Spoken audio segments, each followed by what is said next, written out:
to lose by negotiating with the regime? The answer is negotiation, like all human activity, has its costs and its benefits. And the major cost that we've seen so far is the time that the European negotiations have given the regime to make advances on the nuclear weapons program.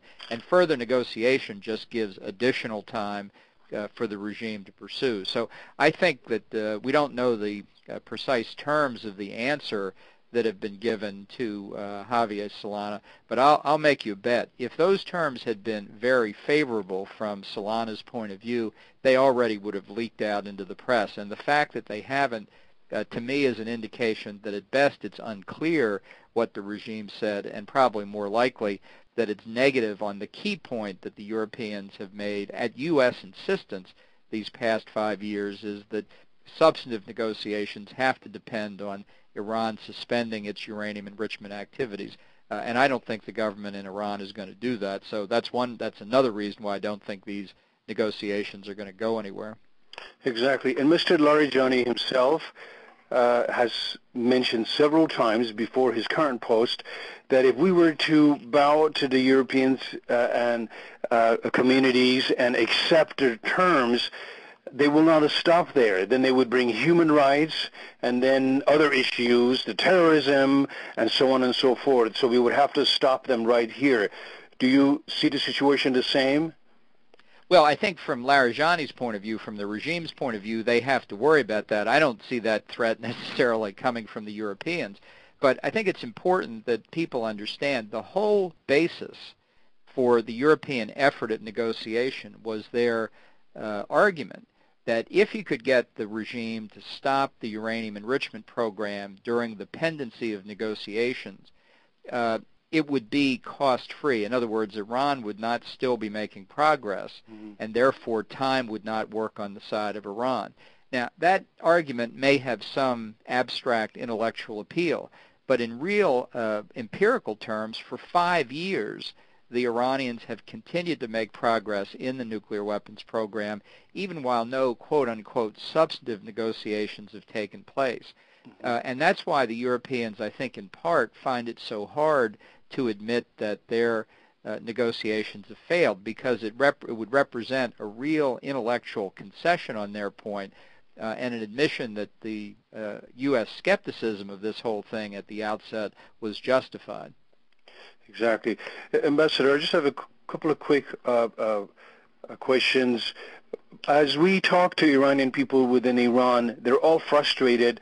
Why is that the current administration is giving so much time for negotiation, knowing that this negotiation is going nowhere?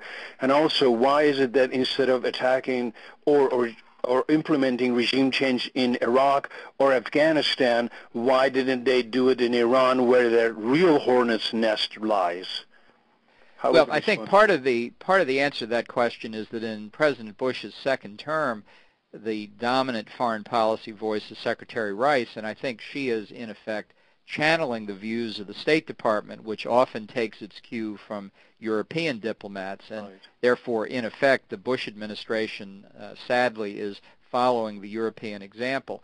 I wish we had begun embarking on regime change-related activities 5 years ago, because if we had, I think we might be in a very different position today. No guarantees, to be sure, but I think we would be in a much better position to affect the possibility of regime change in Tehran.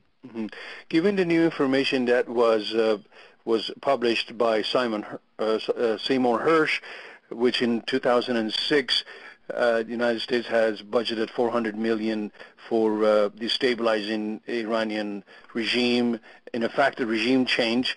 And do you think that is that regime change in effect, and are we going to see some effect of that pretty soon?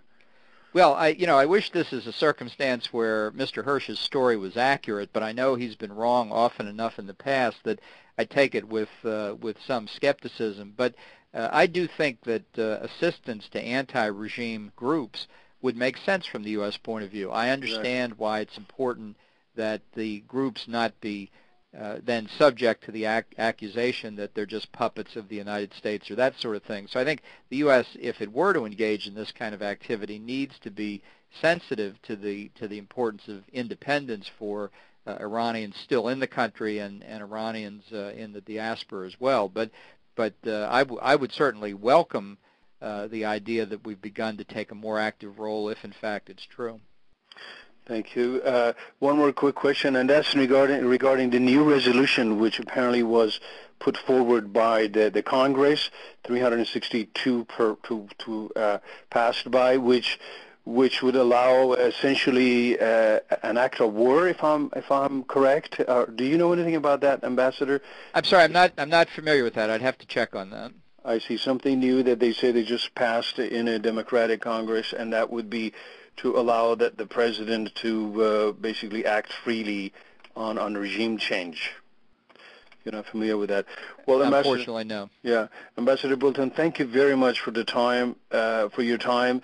I hope that you allow us to come and visit you some other time for our viewers, because they have many questions, but I know the time is of the essence and also short. Well, thank you very much for having me, and I'd be delighted to do it again. Thank you, sir. We'll pick you up on that. Okay, great. Thanks very much. Yes, sir. Bye-bye. Bye-bye.